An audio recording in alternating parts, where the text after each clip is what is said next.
Hello student, आज हम पढ़ने जा रहे हैं क्लास 10th का फर्स्ट चैप्टर केमिस्ट्री में, जो कि है केमिकल रिएक्शन एंड इक्वेशन। क्या चैप्टर है?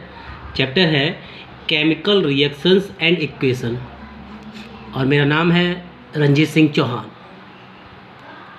तो आज हम इस चैप्टर के बेसिक्स के बारे में पढ़ेंगे। बहुत ज़्यादा डीप में नहीं जाएंगे इस चैप्टर में। आज हम केवल इस चैप्टर में पढ़ेंगे कैरेक्टरिस्टिक्स ऑफ केमिकल रिएक्शन और how to balance the chemical reaction. तो चलिए ज़्यादा बातें ना करते हुए स्टार्ट करते हैं। चैप्टर है हमारा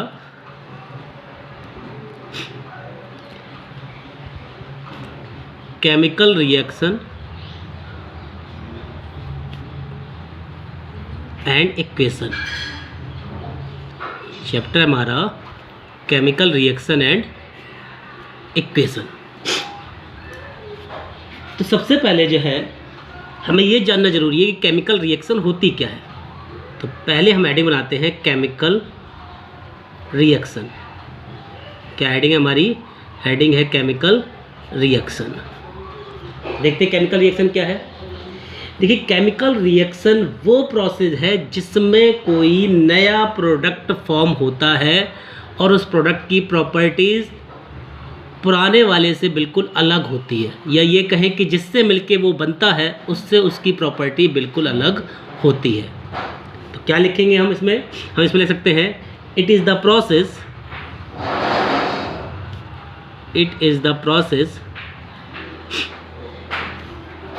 in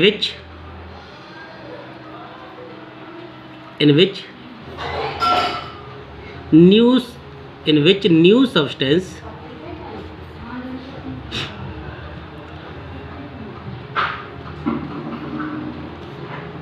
with new property, कैसी? अलग बिल्कुल प्रॉपर्टी होंगी, with new properties are formed। यानी कि केमिकल रिएक्शन वो प्रोसेस है जिसमें एक नया सब्सटेंस बनता है और उस नए सब्सटेंस की प्रॉपर्टी जो है पुराने वाले सब्सटेंस से बिल्कुल अलग होती है। सपोज करें, एग्जांपल मैं देता हूँ बिल्कुल बेसिक। मेरे पास कोई सब्सटेंस ए था और उस सब्सटेंस को मैंने मिला दिया बी सब्सटेंस के साथ में। किसके साथ में मिला दिया? मैंने बी सब्सटेंस के साथ में मिला दिया। तो एक जो नया सब्सटेंस बना वो बना क्या? सी। क्या बना? सी बना। और इस बनने वाले सी सब्सटेंस की प्रॉपर्टी जो है वो ना तो ए से मैच होंगी और ना ही बी से मैच होंगी। उसकी एक अलग ही प्रॉपर्टीज़ होंगी जो कि ए और बी से बिल्कुल अलग होंगी। चलिए आगे बढ़ते हैं। अब केमिकल रिएक्शन के बारे में हमने ये जान लिया कि केमिकल रिएक्शन वो प्रोसेस जिसमें नया सब्सटेंस बनता है। लेकिन अब हमें जानना ये ज़रूरी है कि उस केमिकल रिएक्शन में किन किन सब्सटेंसेस की, या कहें किन किन चीज़ों की आवश्यकता पड़ती है। ठीक है, तो मैं आपको बता दूं, a chemical reaction formed by two things. Number 1 reactant, और जो प्रोडक्ट बनता है उसको कहते हैं प्रोडक्ट। यानी कि रिएक्टेंट के कंबाइन होने से एक नया सब्सटेंस जो बनता है उसको कहते हैं प्रोडक्ट। तो रिएक्टेंट एंड प्रोडक्ट दोनों को ही मिलाकर हम कहें तो केमिकल रिएक्शन कहलाती है वो। तो हम लिख सकते हैं, पहले हेडिंग डाल दी मैंने, रिएक्टेंट वो होते हैं जिनसे मिलके नया सब्सटेंस फॉर्म होता है। ठीक है ना? जिससे मिलके नया सब्सटेंस फॉर्म होता है उसको कहते हैं रिएक्टेंट। तो हम लिख सकते हैं द सब्सटेंस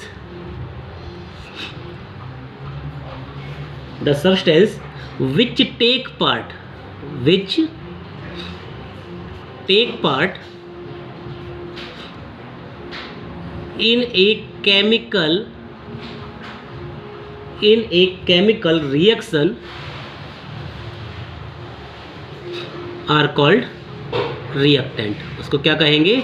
उसको कहेंगे रिएक्टेंट। यानी कि जो रिएक्शन में पार्टिसिपेट करता है वो कहलाता है रिएक्टेंट। दूसरी चीज़ हमारे पास प्रोडक्ट। क्या है? प्रोडक्ट। चलिए देखते हैं प्रोडक्ट क्या होता है। अब रिएक्टेंट से मिलने के बाद जो नया सब्सटेंस बनता है उसी को कहते हैं हम प्रोडक्ट। तो हम लिख सकते हैं the new substances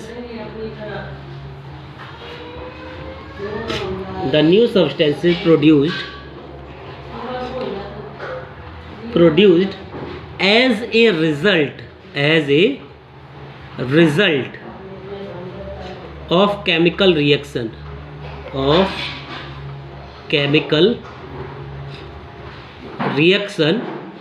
is called product. उसको क्या कहते हैं हम? प्रोडक्ट कहते हैं। चलिए, रिएक्टेंट और प्रोडक्ट को हम एक एग्जाम्पल के थ्रू समझते हैं कि रिएक्टेंट क्या है और प्रोडक्ट क्या है। देखिए, मैंने दो रिएक्टेंट लिए, एक है मैग्नीशियम और दूसरा है ऑक्सीजन। जब मैं मैग्नीशियम और ऑक्सीजन दोनों को कंबाइन करूँगा, रिएक्शन होगी दोनों की, तो जो प्रोडक्ट बनेगा वो होगा MgO, यानी कि मैग्नीशियम ऑक्साइड। क्या होगा? MgO। रिएक्शन बैलेंस की अभी बात है तो ये 2Mg हो जाएगा और ये हो जाएगा यहाँ पर। रिएक्शन बैलेंसिंग की बात अभी हम करेंगे आगे अपने वीडियो में कि रिएक्शन को किस तरीके से बैलेंस करते हैं। तो सबसे पहले मैं आपको ये बता दूँ कि इसमें रिएक्टेंट कौन सा है और प्रोडक्ट कौन सा है।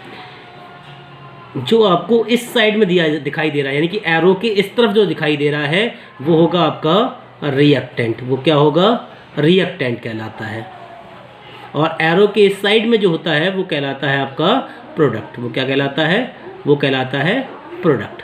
तो एरो के इस साइड में जो है वो है आपका रिएक्टेंट और एरो के इस साइड में जो है वो है आपका प्रोडक्ट। और प्रोडक्ट की प्रॉपर्टी जो है एंटायरली डिफरेंट होती हैं रिएक्टेंट से, यानी कि जो प्रोडक्ट हम फॉर्म हो रहा है उसकी प्रॉपर्टीज़ रिएक्टेंट की प्रॉपर्टीज़ से पूरी तरीके से डिफरेंट होंगी। ठीक है, चलिए आगे बढ़ते हैं। अब हम ये जानते हैं कि कैरेक्टरिस्टिक्स ऑफ केमिकल रिएक्शन, कोई भी केमिकल रिएक्शन जो है उसकी मेन कैरेक्टरिस्टिक्स क्या होती हैं। कैरेक्टरिस्टिक्स क्या पढ़ने जा रहे हैं? हम पढ़ने जा रहे हैं characteristics of chemical reaction. Characteristics of chemical reaction. तो जो मेन कैरेक्टरिस्टिक्स हैं वो क्या है? Number 1, evolution of gas. क्या है? Evolution of gas. यानी कि अगर कोई भी केमिकल रिएक्शन हो रही होगी तो हो सकता है कि उसमें कोई जो है वो गैसियस प्रोडक्ट भी फॉर्म हो, यानी कि गैसियस सब्सटेंस भी उसमें जो है फॉर्मेशन उनकी होने के चांसेस होते हैं। दूसरी प्रॉपर्टीज़ क्या है या कैरेक्टरिस्टिक क्या है उसकी? वो है formation of precipitate. Formation of precipitate क्या होती है कैरेक्टरिस्टिक्स? वो होती है फॉर्मेशन ऑफ प्रेसिपिटेट। यहाँ प्रेसिपिटेट के मैं बता दूँ क्या होता है। प्रेसिपिटेट वो सब्सटेंस होता है जो सॉल्यूशन में ना घुलकर नीचे तली में बैठ जाता है, उसको कहते हैं प्रेसिपिटेट। और प्रेसिपिटेट फॉर्म होने की कंडीशन क्या है? प्रेसिपिटेट आपका तब फॉर्म होता है जब रिएक्टेंट आपके एक्वस होते हैं। कैसे होते हैं? रिएक्टेंट होते हैं आपके एक्वस, तभी जाके जो है प्रेसिपिटेट फॉर्म होता है। यानी कि जो सब्सटेंस नीचे बैठ जाता है तली में, जो घुलता नहीं है सॉल्यूशन में, वो होता है प्रेसिपिटेट। और प्रेसिपिटेट तब फॉर्म होता है जब दो एक्वस रिएक्टेंट आपस में रिएक्शन करते हैं। थर्ड कैरेक्टरिस्टिक्स क्या है? थर्ड कैरेक्टरिस्टिक्स है change in colour. Change in colour. देखिए, कई सारी आपको जो है केमिकल रिएक्शन ऐसी मिलेंगी जिसमें रिएक्शन होने के बाद जो है वो प्रोडक्ट का कलर चेंज हो जाएगा, यानी कि उसका कलर जो है पूरी तरीके से डिफरेंट होगा रिएक्टेंट के कलर से। ठीक है, उसका कलर जो है पूरी तरीके से डिफरेंट होगा रिएक्टेंट के कलर से। अभी इसके भी बहुत सारे एग्जाम्पल आएंगे, तो इसके बारे में अभी हम यहाँ चर्चा नहीं करेंगे, बाद में चर्चा करेंगे। मैं आपको इतना बता रहा हूँ अभी यहाँ पर कि प्रोडक्ट जो फॉर्म होगा उसका कलर जो है वो एंटायरली डिफरेंट होगा रिएक्टेंट के कलर से। तो चेंज इन कलर यानी कलर में चेंज आना भी निशानी है केमिकल रिएक्शन होने की। ठीक है, आगे कैरेक्टरिस्टिक्स देखते हैं। Change in temperature. क्या है? चेंज इन टेम्परेचर, यानी कि टेम्परेचर में चेंज आना।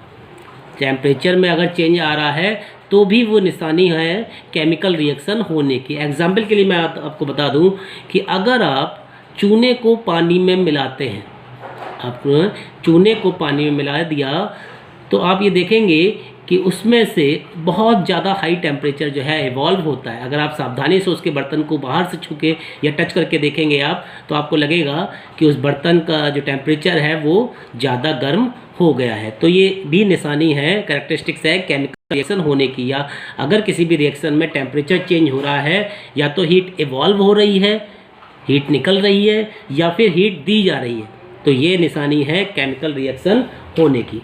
उसके बाद पांचवी जो कैरेक्टरिस्टिक्स है वो है चेंज इन स्टेट।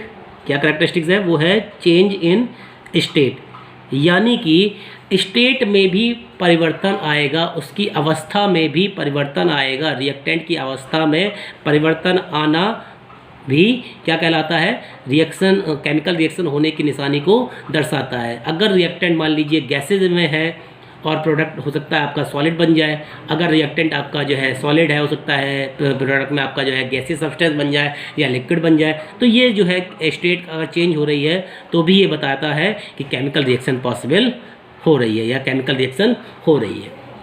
चलिए आगे बढ़ते हैं। आगे जो हमारा मेन टॉपिक जो जिसके लिए आज मैंने ये वीडियो बनाया है वो है बैलेंसिंग ऑफ केमिकल रिएक्शन, जो कि हर स्टूडेंट के लिए एक पहेली सा बना रहता है कि रिएक्शंस को हम किस तरीके से बैलेंस करें, ऐसा कौन सा मेथड हम इस्तेमाल करें कि हमारी रिएक्शन जो है बड़ी आसानी से बैलेंस हो जाए। तो मैं आज आपको जो है वो मेथड बताने वाला हूँ जिससे सारी रिएक्शन जो है बड़ी आसानी से आप बैलेंस कर सकते हैं बिना कुछ सोचे समझे। अगर आपने एक बार इस ट्रिक को आपने समझ लिया तो आपको जो है और बड़ी से बड़ी केमिकल रिएक्शन आप आसानी से बैलेंस कर पाएंगे। ठीक है, तो चलिए देखते हैं इसको। तो हेडिंग बनाते हैं, balancing of chemical reaction. Balancing of chemical reaction. तो रिएक्शन को बैलेंस करने के लिए सबसे पहले मैं कोई रिएक्शन ले लेता हूँ जो कि मुझे बैलेंस करनी होगी। ठीक है, मैं एक रिएक्शन ले रहा हूँ जो कि मुझे बैलेंस करनी होगी। सपोज कीजिए मैंने एक रिएक्शन ले ली एग्जाम्पल के तौर पर, जो कि है CH4 यानी कि मीथेन की रिएक्शन मैं ऑक्सीजन के साथ में करा रहा हूँ। मीथेन के रिएक्शन में करा रहा हूँ ऑक्सीजन के साथ में। तो हम जानते हैं कि मीथेन यानी कि ऑर्गेनिक कंपाउंड की रिएक्शन जब ऑक्सीजन के साथ में होती है, कंबशन होता है उसका, तो जो प्रोडक्ट बनते हैं वो होते हैं कार्बन डाइऑक्साइड, वाटर और हीट। क्या होते हैं? कार्बन डाइऑक्साइड, वाटर और हीट। अब यहाँ पर आप देख रहे हैं कि यहाँ कार्बन 1 है, यहाँ पर भी कार्बन 1 है, यहाँ हाइड्रोजन 4 है, यहाँ हाइड्रोजन 2 है, यहाँ ऑक्सीजन 2 है, यहाँ ऑक्सीजन 3 है। तो केमिकल रिएक्शन क्या है? अभी ये बैलेंस नहीं है, क्योंकि हमने क्लास 9th में पढ़ा था law of conservation of mass में कि total mass of reactant always equal to the total mass of product. यानी कि रिएक्शन जो है हमें बैलेंसिंग तब मानी जाती है जब दोनों साइड में मास बराबर बराबर होता है। ठीक है, तो इसको लेकर चलते हैं और रिएक्शन को बैलेंस करने की कोशिश करेंगे कि किस तरीके से रिएक्शन हम बैलेंस कर पाते हैं। तो समझिए इस ट्रिक को। आपके पास आपको सिंपली क्या करना है, जो भी आपको रिएक्शन दे रखी है, ध्यान समझेंगे, जो भी आपको रिएक्शन दे रखी है उस रिएक्शन को आप क्या करें, उस रिएक्शन को आप पहले वाले जो भी आपके पास कंपाउंड दिया गया उसको A मान लें, दूसरा कंपाउंड जो दिया गया उसको B, तीसरा कंपाउंड जो दिया गया उसको C और चौथा कंपाउंड जो दिया गया उसको D। और भी अगर दिए गए हों तो E, F, G, H तक आप जो है सीरियल वाइज उसको लेट कर सकते हैं। ठीक है, तो अब हम देखेंगे, अब हम एक करके जो है सारे एटम लिखेंगे जिन एटम से मिलकर ये रिएक्शन पॉसिबल हो रही है। तो हम देख रहे हैं कि ये रिएक्शन में कार्बन है तो हमने कार्बन लिख लिया, इस रिएक्शन में हाइड्रोजन है हमने हाइड्रोजन लिख लिया, इस रिएक्शन में ऑक्सीजन है और हमने ऑक्सीजन भी लिख लिया। इसके अलावा कोई तीसरा इसमें एटम जो है वो पार्टिसिपेट नहीं कर रहा है। तो हम देखेंगे कि यहाँ पर पूरी रिएक्शन में कार्बन कहाँ पर है? केवल A में है। कहाँ पर है? केवल A में है। और A में भी कार्बन के कितने एटम है? एक एटम है। कितना एटम है? एक एटम है।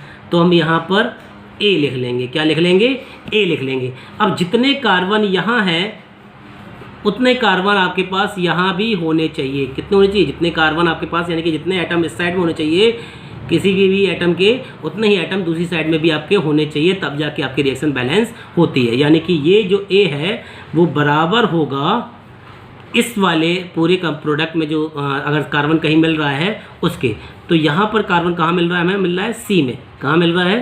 सी में। और सी में भी कितना है? 1 है। तो हमने लिख लिया ए इक्वल टू सी। अब हाइड्रोजन देखेंगे, हाइड्रोजन कितना है पूरे रिएक्टेंट में? केवल ए में है। ए में भी कितना है? हाइड्रोजन कितने एटम है? 4 एटम है। तो हम लिख लेंगे 4a बराबर होगा इस वाले यानी कि प्रोडक्ट के हाइड्रोजन के। तो प्रोडक्ट में हाइड्रोजन कहाँ पर है? डी वाले में हाइड्रोजन है। और कितने एटम है हाइड्रोजन के? 2 एटम है। तो हम यहाँ लिख लेंगे 2d। क्या लिख लेंगे? 2d। उसके बाद ऑक्सीजन देखेंगे, ऑक्सीजन रिएक्टेंट साइड में बी में है। कितनी एटम है उसकी? 2 एटम है। तो यहाँ लिखेंगे 2b। क्या लिखेंगे? 2b। अब देखेंगे प्रोडक्ट साइड में ऑक्सीजन कहाँ कहाँ पर है। प्रोडक्ट साइड में हम देख रहे हैं कि सी में भी ऑक्सीजन है और डी में भी ऑक्सीजन है। सी में ऑक्सीजन कितना ही है? 2 है। तो यहाँ लिख लेंगे 2c।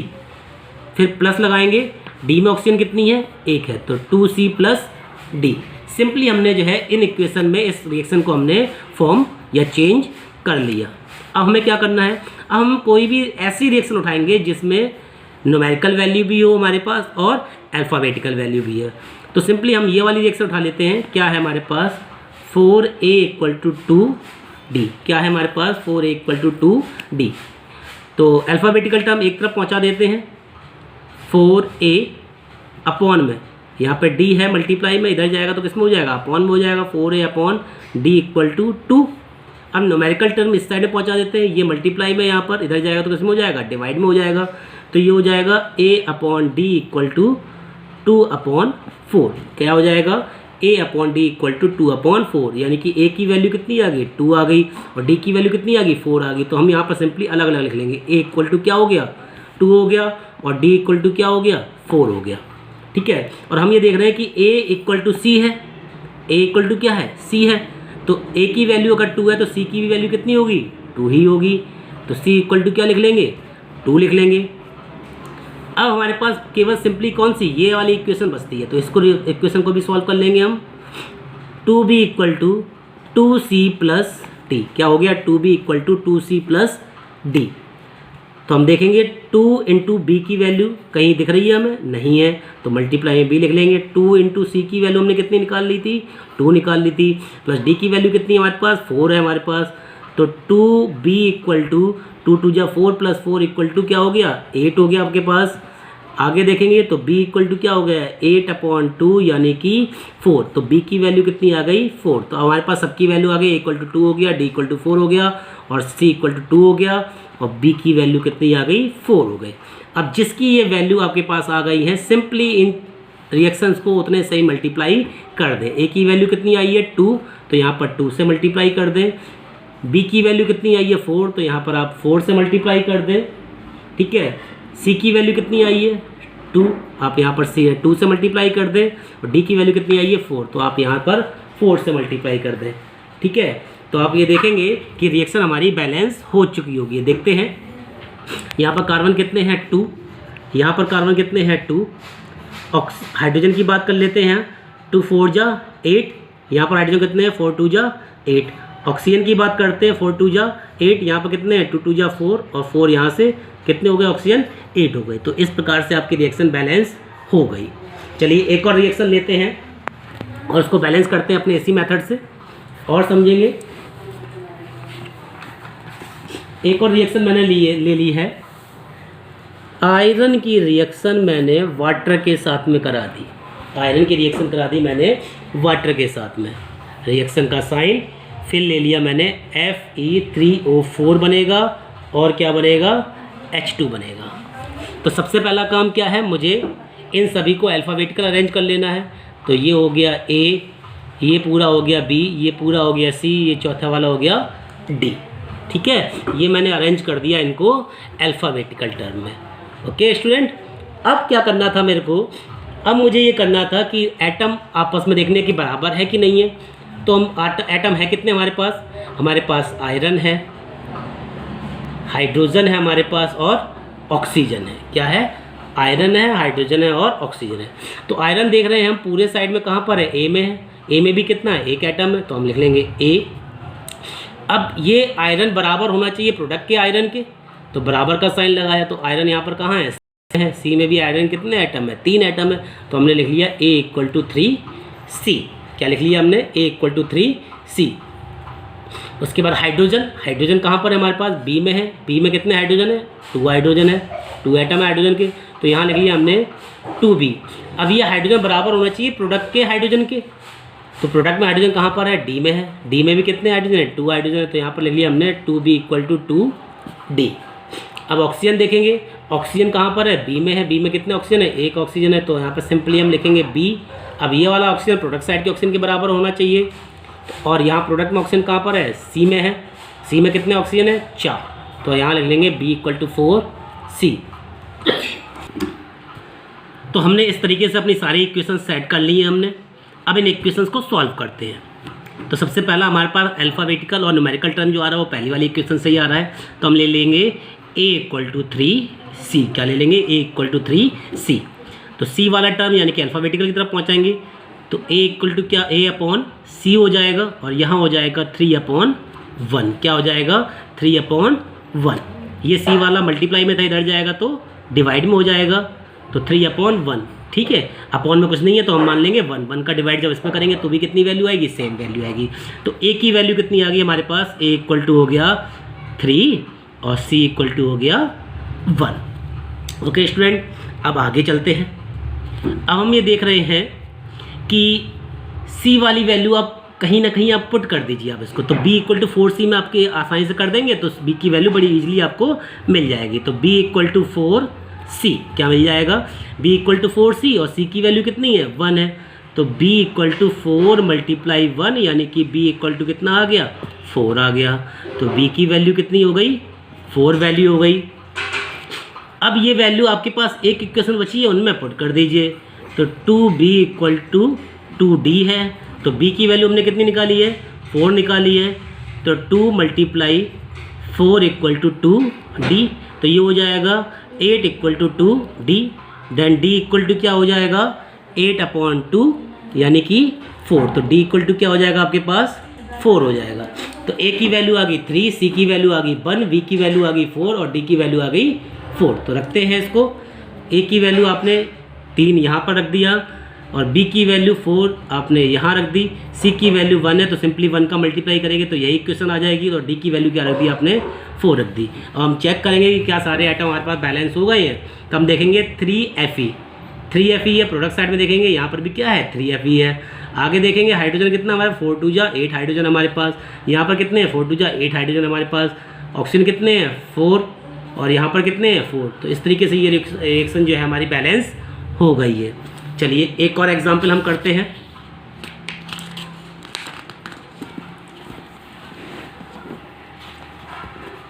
अब जो मैं एग्जाम्पल ले रहा हूँ आपका वो है NH3 की रिएक्शन मैंने कराई CuO यानी कि CuO के साथ में, और प्रोडक्ट जो बना हमारे पास वो है Cu प्लस N2 और प्लस H2O। ये है प्रोडक्ट आपके पास। ठीक है, तो चलिए अपने मेथड से हम सॉल्व करते हैं। तो सबसे पहले तो हम इन सभी को अल्फ़ाबेटिकल अरेंज कर लेंगे, ये A, ये B, ये C, ये D और ये E हो जाएगा। ठीक है, अब सभी एटम जो है रिएक्टेंट साइड के और प्रोडक्ट साइड के बराबर बराबर रखेंगे। कितने एटम हमारे पास, एक नाइट्रोजन का आइटम है, दूसरा हाइड्रोजन का आइटम है, तीसरा कॉपर है हमारे पास, चौथा ऑक्सीजन है हमारे पास। तो इतने एटम से मिलकर ये पूरी रिएक्शन जो है वो हो रही है। तो नाइट्रोजन की बात करते हैं। नाइट्रोजन हमारे पास कहाँ है, रिएक्टेंट साइड में ए में है। ए में कितना आइटम है, एक ही आइटम है, तो ए लिख लेंगे। अब ये आइटम जो है बराबर होना चाहिए प्रोडक्ट साइड के आइटम के, तो डी में है नाइट्रोजन, डी में भी कितने नाइट्रोजन है, 2 नाइट्रोजन है, तो यहाँ लिख लेंगे हम ए इक्वल टू 2d। हाइड्रोजन की बात करेंगे, कितना हाइड्रोजन है, 3 हाइड्रोजन है, तो ये हो जाएगा 3a इक्वल टू, और यहाँ पर कितना हाइड्रोजन है, ई में है, कितने हैं 2e है। कॉपर की बात करें तो बी में है, तो b इक्वल टू क्या हो जाएगा c, और ऑक्सीजन की बात करें तो b इक्वल टू क्या हो जाएगा e हो जाएगा। ठीक है, ये इक्वेशंस आपके पास बनी जाके। तो पहली इक्वेशन हम सॉल्व करते हैं, a equal to 2d, a equal to 2d, simple सा है। a अपॉन d रख लिया हमने, तो ये वैल्यू आ गई 2/1, तो a की वैल्यू कितनी आ गई 2, d की वैल्यू कितनी आ गई 1, a की वैल्यू आ गई 2 और d की वैल्यू कितनी आ गई 1। ठीक है, ये वाली देखते हैं हम, 3a इक्वल टू 2e है और a की वैल्यू कितनी हमारे पास 2, तो यहाँ पर हम वैल्यू रख लें 3 इंटू 2 इक्वल टू 2e, तो ये हो जाएगा 6 equal to 2e, then e equal to क्या हो जाएगा 6/2 यानी कि 3, e की वैल्यू कितनी हो गई 3 हो गई। और हम देख रहे हैं e बराबर है किसके b के, तो b की भी वैल्यू कितनी हो गई 3 और b बराबर है c के, तो c की भी वैल्यू कितनी हो गई 3, बस हो गई रिएक्शन बैलेंस। अब देखिए a का मल्टीप्लाई 2 में कर दीजिए, यहाँ पर 2 रख दीजिए, उसके बाद b देखेंगे, b में कितना है 3 वैल्यू है 3 रख दिया हमने, c की कितनी वैल्यू है 3 है तो 3 रख दिया हमने, d की कितनी वैल्यू है 1 है तो 1 का 1 ही होता है, और e में कितना है 3 है तो हमने 3 यहाँ पर रख दिया। अब हम चेक करेंगे क्या रिएक्शन बैलेंस है, तो हम देखेंगे 2 नाइट्रोजन यहाँ पर है, 2 नाइट्रोजन यहाँ पर है। हाइड्रोजन चेक करते हैं, 2 3 जा 6 हाइड्रोजन यहाँ पर है, यहाँ हाइड्रोजन देखते हैं 3 2 जा 6 हाइड्रोजन यहाँ पर है। अब कॉपर देखते हैं, 3 कॉपर यहाँ पर है और 3 कॉपर यहाँ पर है। ऑक्सीजन देखते हैं, 3 ऑक्सीजन यहाँ पर है और 3 ऑक्सीजन यहाँ पर है। तो ये रिएक्शन हमारी बैलेंस्ड है। चलिए एक और एग्जाम्पल देख लेते हैं इसी का। एक एग्जाम्पल है हमारे पास HNO3 यानी कि नाइट्रिक एसिड, HNO3 यानी कि नाइट्रिक एसिड के रिएक्शन जो है हम कराएंगे CaOH का होल ट्वाइस, CaOH का होल ट्वाइस यानी कैल्शियम हाइड्रोक्साइड। रिएक्शन का साइन यहाँ बनेगा CaNO3 का होल ट्वाइस यानी कैल्शियम नाइट्रेट प्लस वाटर। क्या बनेगा कैल्शियम नाइट्रेट प्लस वाटर। अब देखते हैं कि ये रिएक्शन हमारी किस तरीके से बैलेंस होगी और कितना हमारा आंसर आएगा। तो सबसे पहला तो वही तरीका कि सभी को हम A मान लिया, इसको हमने B मान लिया, इसको हमने C मान लिया, इसको हमने D मान लिया। ठीक है स्टूडेंट, ओके। अब देखते हैं कितने एटम हमारे पास। हमारे पास एटम है हाइड्रोजन, दूसरा एटम हमारे पास नाइट्रोजन, तीसरा एटम है हमारे पास ऑक्सीजन, चौथा है हमारे पास कैल्शियम। ठीक है, अब यहाँ पर भी देखेंगे ऑक्सीजन है और हाइड्रोजन है, तो ऑक्सीजन और हाइड्रोजन को हम ऑलरेडी ले चुके हैं, तो इसको हमें नहीं लेना है। ठीक है स्टूडेंट, चलिए इसको बैलेंस करते हैं। पहले हम हाइड्रोजन की बात कर लेते हैं। तो हाइड्रोजन हम देख रहे हैं A में है, कितना आइटम है 1 है, तो A। उसके बाद हाइड्रोजन यहाँ पर B में भी है, B में कितने हाइड्रोजन है 2 हाइड्रोजन है, क्योंकि 2 का मल्टीप्लाई आप देख रहे हैं बाहर हो रहा है, तो 2 हाइड्रोजन है। तो हम लिखेंगे A+2B। क्या लिखेंगे A+2B। अब ये बराबर होने चाहिए हाइड्रोजन प्रोडक्ट के हाइड्रोजन के। ठीक है, यही हमारा लॉ ऑफ कंजर्वेशन ऑफ मास कहता है।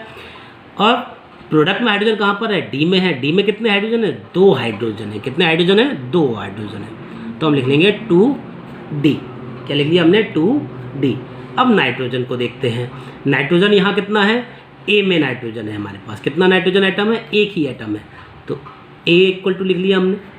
अब ये नाइट्रोजन बराबर होना चाहिए प्रोडक्ट के नाइट्रोजन के, तो प्रोडक्ट में नाइट्रोजन कहाँ पर है C में नाइट्रोजन है।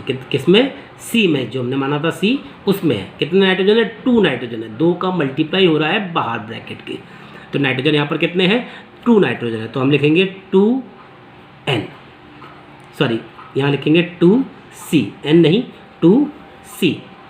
तो A बराबर क्या हो गया 2C। अब ऑक्सीजन देखते हैं, A में है ऑक्सीजन। अब ऑक्सीजन देखते हैं, ऑक्सीजन कितना हमारे पास, ऑक्सीजन A में है। कहाँ पर है A में है, और कितनी ऑक्सीजन है 3 ऑक्सीजन है, तो यहाँ लिखेंगे हम 3A। यहाँ क्या लिखेंगे हम, यहाँ लिखेंगे 3A। और हमें दिखाई दे रहा है कि B में भी ऑक्सीजन है। अब B में कितना ऑक्सीजन है 2 ऑक्सीजन है, कितना ऑक्सीजन है 2 है, तो 3A+2B, 3A+2B। अब इक्वल होना चाहिए प्रोडक्ट के ऑक्सीजन के। अब प्रोडक्ट में ऑक्सीजन कहाँ पर है C में है, C में कितने हैं 3 तो ये है और 2 का मल्टीप्लाई बाहर हो रहा है, तो 3 2 जा 6, तो ये हो गया 6C plus D, 6C plus D। अब कैल्शियम कितना है, कैल्शियम देखेंगे कि B में है यहाँ पर, तो B लिख लेंगे हम। तो कैल्शियम हमारा बी में था तो हमने बी लिख लिया। अब प्रोडक्ट में देखें कैल्शियम कहाँ पर है, सी में है। कितना कैल्शियम, एक ही कैल्शियम, तो बी इक्वल टू सी। तो ये हमने इक्वेशन सेट कर ली।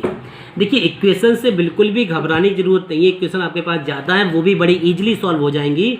और ये ट्रिक जो है सभी इक्वेशंस पर सेटिस्फाई होती है, चाहे रिएक्शन में कितना ही बड़ा मल्टीप्लाई करना पड़े, सब में आपका जो है ये ट्रिक फॉलो करती है। इवन जहाँ पर फ्रैक्शनल मल्टीप्लिकेशन होता है, अभी तो आपको नहीं मिलेंगे फ्रैक्शनल मल्टीप्लिकेशन के, लेकिन आगे चल के आपको रिएक्शन मिलेंगी फ्रैक्शनल मल्टीप्लिकेशन की, वो भी आपकी इस ट्रिक से बड़ी ईजिली सॉल्व हो जाती हैं।